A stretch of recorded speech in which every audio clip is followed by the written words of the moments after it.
This is the weekend edition of iFIBER 1 News, where we present some of the top stories from this week and your weekend weather forecast. I'm Bethany Jenks. Stay tuned for more on iFIBER 1 News. From the iFIBER 1 HD studio here in the heart of the Columbia Basin, this is iFIBER 1 News, your #1 source for local news, sports headlines, and our very own Weather Center forecast covering the entire Columbia Basin. This is iFIBER 1 News, and it starts now.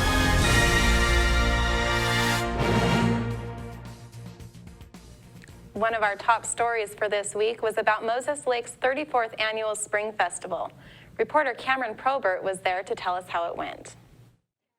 People filled downtown Moses Lake last weekend for games, art, entertainment, and food. The 34th Annual Spring Festival featured a car show, chalk drawings on 3rd Avenue, a 3-on-3 basketball tournament, dancing, food, parades, and other entertainment. Tara Redwine, the festival committee's treasurer, said the turnout was great. There is people all over the place, and they get hungry like about 9 in the morning, and they don't stop. The attendees were having a good time as well, she said. They're loving it. The weather's been good. We had a little bit of wind yesterday, but other than that, the weather's great. Saturday afternoon, people looked at classic and new cars, drew on the street with sidewalk chalk, and played basketball. Sean Salas, the basketball tournament organizer, said the tournament attracted 70 teams. Oh yeah, they've had a blast today. One of the highlights of today was the 5th and 6th grade boys bracket. We had 12 teams in there, so the street was pretty packed with families. It was great to see. When he and his wife started organizing the tournament, they moved it to 3rd Avenue, and it's grown since then. With the expansion, it brought more business to local retailers.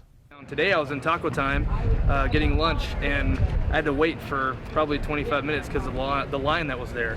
So it's definitely bringing some income into our Moses Lake community. That's the other thing I want to see happen too. For Ashlyn and Nathan Johnson, the highlight of the day came as they prepared for the kiddie parade. They brought a fire truck made by their grandmother and were dressed as firefighters. They were excited about being in the parade. So the people can look at us and wave at them, so we can wave at them. It's fun. As the sun began to set, people started lining the streets for the Grand Moonlight Parade. Devin Perez and a group of other middle school students were excited about participating. We are all excited to be working with Chief Moses Middle School to help work on a project and to help spread the love.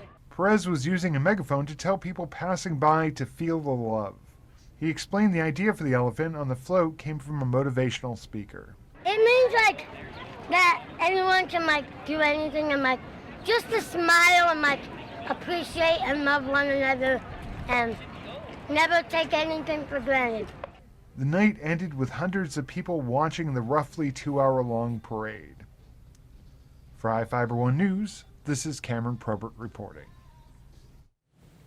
A congressional candidate is getting attention for a confrontation between him and police at the Grant County Courthouse. iFIBER has the story.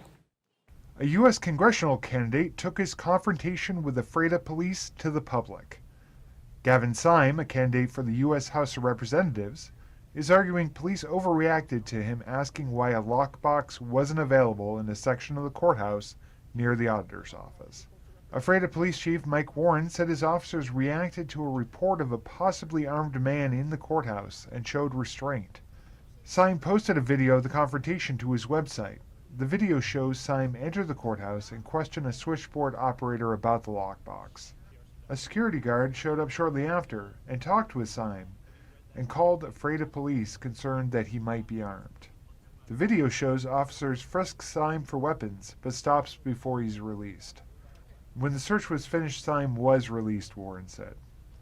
Warren said if Syme was concerned about having a lockbox available, he could have handled the situation differently. Syme said he was expecting public officials to uphold the law and it wasn't a publicity stunt. For iFIBER 1 News, this is Cameron Probert reporting. Students from St. Rose of Lima Catholic School had the opportunity to pay their respects on Memorial Day this year. Cameron was also there.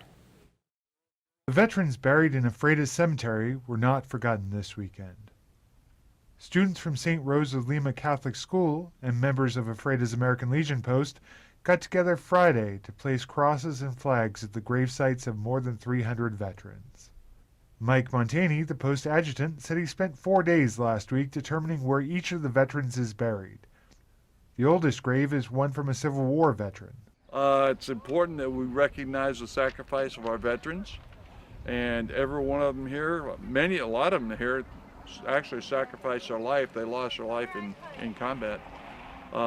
Most of them just died of natural causes after serving for 2, 4, 20 years. About 360 crosses were made by students at St. Rose of Lima, Montani said. They do a project every year during Catholic Schools Week, which is the first week in March, if I remember right. And last year they decided they wanted to make crosses for the Ephrata Cemetery. And they came up with the number 300. They asked me how many veterans we got out there. Well, I didn't break out my list and count them like I should have. I said probably about 300. So they made 300. And it turns out we got about 380. Several of the students helped place them Friday afternoon. They were in place until Monday. For iFIBER 1 News, this is Cameron Probert reporting. Thanks, Cameron. Now let's take a look at individuals currently being sought out by the Grant County Sheriff's Office. This is Sheriff Tom Jones with the Grant County Sheriff's Office. Each of the people you see here have a warrant for their arrest. If you see any of these people, we ask you do not attempt to detain or apprehend them, but call us at 509-762-1160 or send us an email at crimetips@co.grant.wa.us. If the person is presenting a danger, call 911. With your help, we can bring these people to justice and make our community safer. We will be right back after this. At Moses Lake Community Health Center, we have had the privilege to serve the local community since 1978. What I like about working at this clinic more than any other clinic that I've worked at is the patient care. With the patient care team that we've assembled, it allows us to take care of as many facets of the patient and their family's needs. Please take the opportunity to experience the high-quality care provided at our clinics.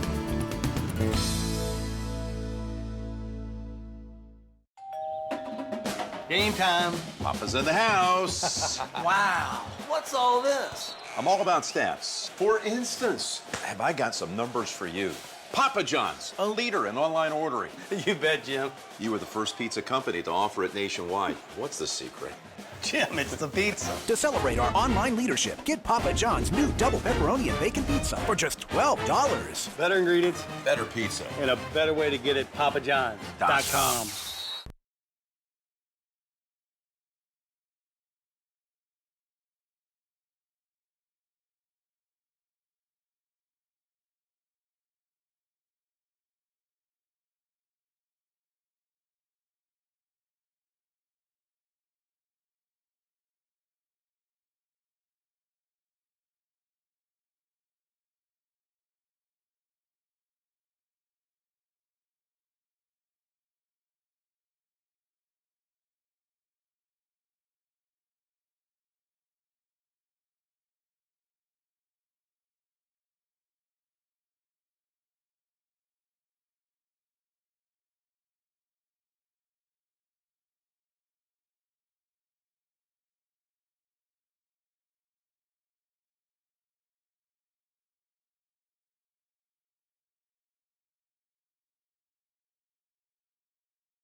Hi, Jan. Welcome to the Toyota Time sales event. We're looking for something safe with a really smooth ride. He's a very light sleeper. Oh, the Camry's safe and has a smooth, comfortable ride. Oh, the Camry's perfect. And you're in luck. It's Toyota Time, so it's a great time for a great deal. Yes! You can lease a new 2014.5 Camry for $209 a month for 24 months with Toyota Care, our no-cost maintenance plan with roadside assistance included. Plus, get $1,000 bonus cash. Toyota, let's go places. Well, one thing I knew from being a patient myself was that a dental office is a scary place to come to. And so we wanted everything possible to make sure that our office is a comfortable place for our patients to visit.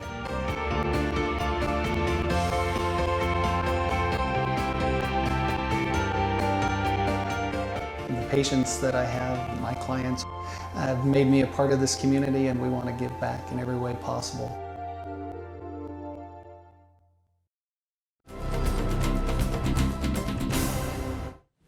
Welcome back. Our next story is about a short film produced by Soap Lake High School's oceanography class. Here with the story is Jeff Chu. I look close. It's a comic high school video production with a dire warning. Ocean acidification is a serious global problem that's threatening sea life. The message delivered by Soap Lake High School students in Matthew Brewer's oceanography class earned them a second place in the National Ocean Science Bowl's Living on the Ocean Planet video contest. The class's video is titled Sammy and Joe Bob Learn About Ocean Acidification. Brewer said for the past 5 years his students have participated in the Ocean College Research Academy competition known as the Orca Bowl. That's led to a lot of different things. So one of the things it's led to is this oceanography class, which I teach for college credit at the University of Washington. I would say quite a bit of the kids are actually taking this for college credit. So when they graduate from this class, or when they pass this class, they get 5 credits from the University of Washington they take with them, which is really cool. One of the things we did as a class project was this on ocean acidification. We decided, since we had just got finished learning about ocean acidification, that we would use this as our test for the unit, and so we made this video, this instructional video. The cartoon-like video targets students from kindergarten to 5th grade, which Brewer said were a segment of the population that were less informed about ocean acidification. Jared Bissett and Alex Stoyan played the Sammy and Joe Bob roles in the video. Stoyan argues that ocean acidification is a serious problem. There's like a huge amount of evidence supporting it. There's been test results from 100 years ago when they tested the ocean for the pH levels, and now we test them now, and we could see how the graph's going up, and we could find all these dead fossils of the pteropods and stuff that are just dying because the ocean is turning acidic and is melting their shells, so they're just dying off. Bissett said while his fellow students are not close to the ocean, they use local lakes for water quality testing. It's as simple as a pH test. Just take some ocean water, do a test every few years, and you'll see the evidence right in front of you. We did it with our lakes all up the way to Banks Lake. Soap Lake freshman Emmanuel Hernandez, who played the role of the pteropod, a shelled creature affected by ocean acidification, shared his thoughts on the issue. The ocean, as its pH is dropping lower, everything that has a shell made out of calcium carbonate is deteriorating.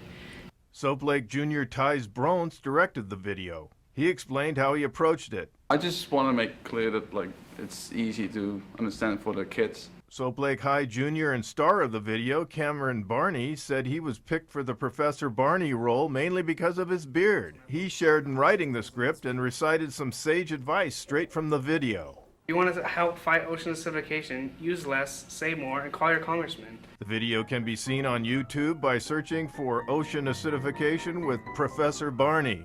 I'm Jeff Chu for iFIBER 1 News. Thanks, Jeff. We'll be right back.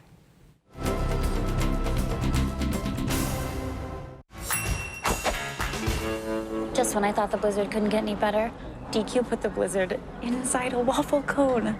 This is mind-blowing. So when DQ asked me how I would tell the world, I said...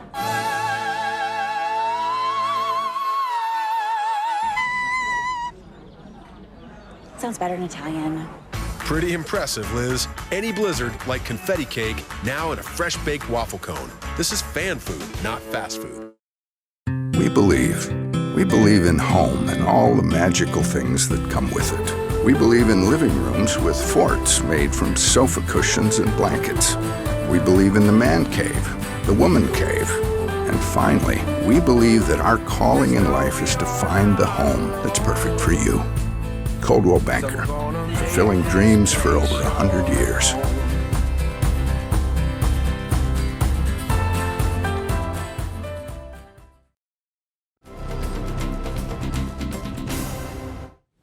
Our next story is about a woman in Seattle spreading good cheer in a funky way.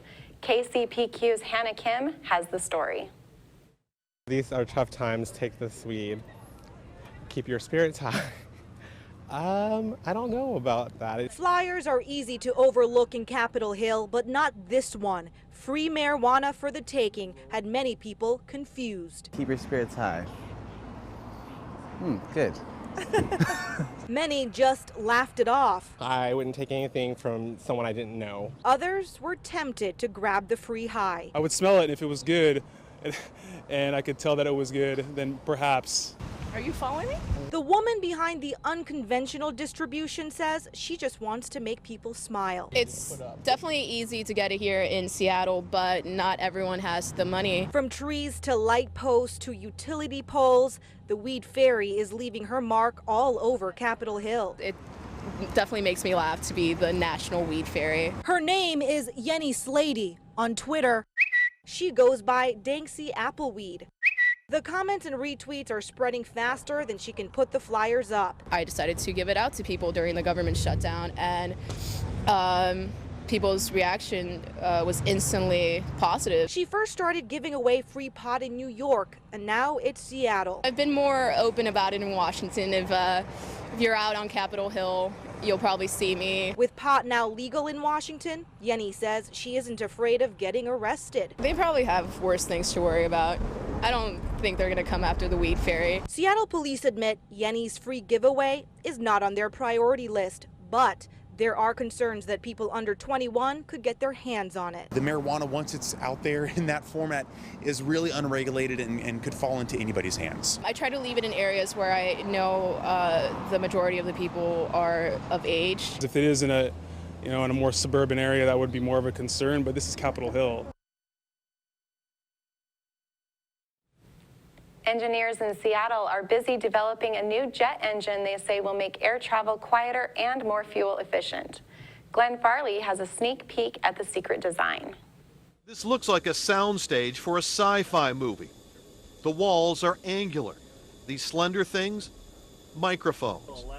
And what looks like a spaceship is a scaled-down version of the new GE9X engine. With the new blade technology so secret, we can only show you the tip. This is Boeing's low-speed aeroacoustic lab. In real-world terms, it measures sound levels as if you were around an airport. Engine technology is a lot quieter than it used to be, but it could get quieter still. With a fan diameter 10 feet across, the current GE90 engine is the world's largest. Despite its size, it makes a lot less noise than engines that are a lot smaller. I think we're going to surprise as many people as we did with the GE90 engine, with the 9X engine that's coming. Header pressure to 325. This is the wind tunnel's control room, and they can watch and monitor everything. Or should we go with 80? Tony Opalski is GE's lead test engineer. They've been testing different blade configurations and other changes to the engine since January. They'll be here until October. SS test was complete. But while noise reduction is one goal, so is increasing fuel economy. Economics to airlines is all about fuel burn. Chuck Jackson leads the engine's development. So we're committing to that 10% fuel burn improvement on the GE9X. The new engine will have a fan 11 feet across that the engine builder says will help make things even quieter with better mileage. At Boeing Field, Glenn Farley, King 5 News. We'll be right back after this. Bud Clary Ford Honda is proud to be an automotive leader in our area. Since opening our doors over 54 years ago, we have kept a firm commitment to our customers. We offer a wide selection of vehicles and hope to make the car buying experience as quick and hassle-free as possible. You can trust that we will get you into the car or truck of your dreams. Bud Cleary has an experienced and reliable service and parts department that is open extra hours to help fit our customers' hectic schedules. Come for a test drive today at 1200 South Pioneer Way. We are a proud supporter of Columbia Basin Athletics. Hello, my name is Cheryl Kono. I am your local Ephrata Farmers Insurance Agent. Here at Cheryl Kono Insurance Agency, our customers always come first. We don't just work here, we live here. Please stop by the office, call, email, or Facebook me for a free auto, home, life, business, or farm and ranch quote today. We are insurance. We are farmers. Come in for a free quote today. We are farmers. Bum, ba-dum, bum, bum, bum, bum.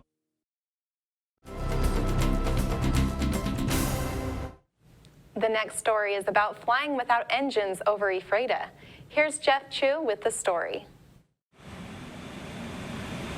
Glider flying is a soaring adventure this time of year over Ephrata. Experienced pilots who love to fly gliders say Ephrata has outstanding soaring conditions. That's why so many come from all over the Northwest and Canada each Memorial Day weekend for the annual Ephrata Dust Up. It's a friendly contest of soaring speed and distance. The Seattle Glider Council has a clubhouse on land it leases from the Port of Ephrata, which owns and operates Ephrata Municipal Airport. Many of the pilots tow their gliders to the airport on custom trailers where they carefully reassemble their aircrafts near the runway. Mike Bamberg, who has been flying gliders since he was 16, came up to Ephrata from Hillsboro, Oregon. There he flies with the Willamette Valley Soaring Club. Flying over Ephrata is a tradition with Bamberg, who is a flight instructor with 21 years of airplane and 15 years of glider experience. Ephrata is wonderful because if you look out here to the west-northwest, we have what's called the plateau. And the energy that's stored in that ground surface by the sun creates a lot of lift. It's a really, really nice area, big open area. It has just been a mecca for soaring for, my father was coming here in the late 60s. Bamberg also sees Ephrata as a safe place to soar. One thing about a glider, we don't have an engine. When we have good conditions, we're going to go fly and we'll stay up for many, many hours. But on occasion, we are going to have to land someplace other than where we started. And one of the beautiful things around here is there's many, many open fields. So if we find ourselves where we don't have enough energy to get home, we can easily land in a very safe environment. So there's an alfalfa field right over here that I know very well. Daniel Dick from Lake Forest Park, north of Seattle, was believed to be the youngest glider pilot at the Ephrata Dust Up. Dick has flown for 3 years since he was 13. He's the youngest member of the Evergreen Soaring Club, based in Arlington. It's a beautiful sport of flying. You're powered by the wind, and you can soar for hours. You're flying off hot currents of rising air, and it's just amazing, and it's an adrenaline rush, and it's a lot of fun. Bamberg's club was kind enough to take me up for my first glider flight. With Bamberg at the glider controls and Linda Chisholm as the tow plane pilot, it was a gradual takeoff from the runway and felt more like a drag race at first. Once, at an altitude approaching 3,000 feet, Bamberg released the tow rope and the tow plane peeled off for the airport. That leaves you with nothing but thin air, sleek broad wings, and an experienced pilot's skills keeping you aloft above the ground thousands of feet below. After soaring over downtown Ephrata and swinging high over Beasley Hill, it was back to the airport. Bamberg smoothly and gently landed the glider with nothing more than a light thump on the runway. I'm Jeff Chu for iFIBER 1 News.